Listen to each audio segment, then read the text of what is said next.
Amy here with Midday Motivation. So today we're going to talk about the power of words.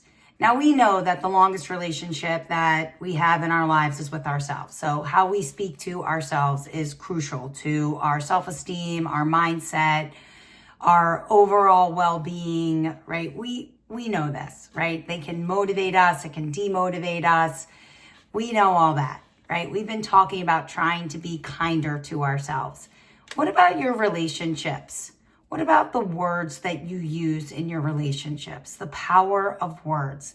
Think about that. Sometimes I try to go into, interactions with people and really think about the words I'm using because I want to leave a lasting impression on them. I want them to feel good. And I can do that all through my words, right? If you think about that, words have the power to build deeper connections with people and heal wounds and strengthen bonds, right? But they also have the power to cause pain, right? And distance and really hurt people. And so I want you to think about your words, right? Because at the end of the day, that's really all you have are your words and your word to yourself and your word to other people. And I want you to think about how you're speaking to people and how you're affecting them, right? We know that words can build trust or break trust. We know that words can express gratitude and appreciation and love and in turn that helps to, shape an emotional connection with people or build more of an emotional bond with somebody. Words can heal or hurt.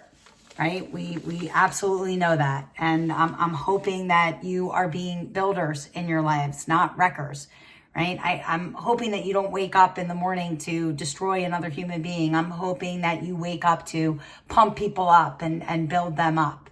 And we can do all that through our words. When you're having an argument with someone or a disagreement or a fight, your words can either escalate the situation or they can bring resolution. It's amazing.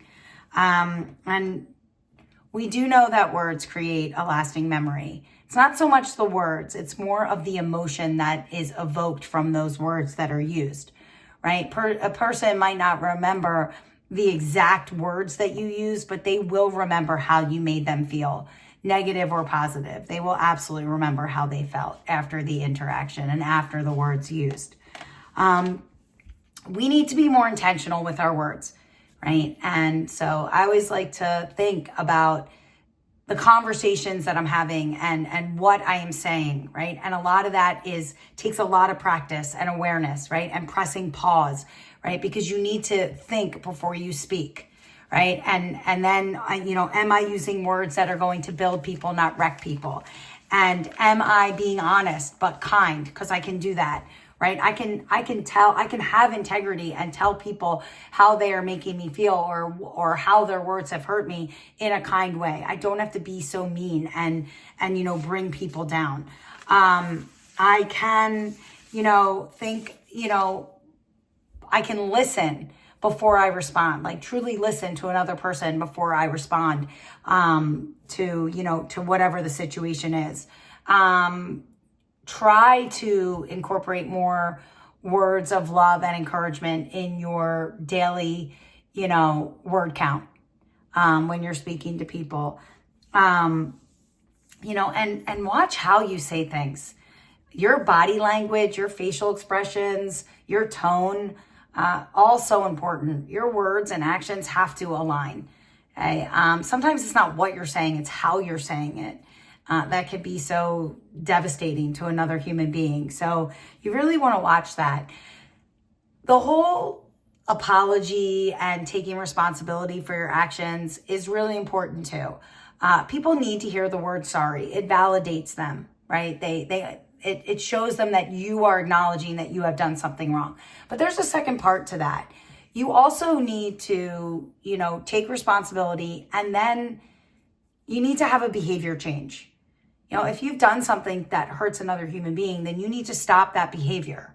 You need to show that person that you are willing to make a change, commit to a change of being better in this relationship. So there's a lot of action that needs to go with that apology.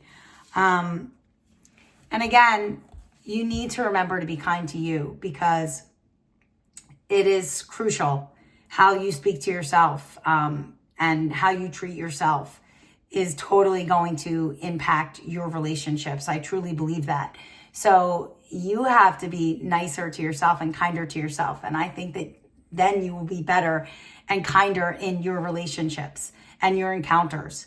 Okay. So change your words, change your world, the power of your words. I do believe that if you think before you speak, and if you are using better words, that you will have stronger relationships and you will live in a more positive environment. So think about the power of your words. I'll see you tomorrow for a little bit more midday.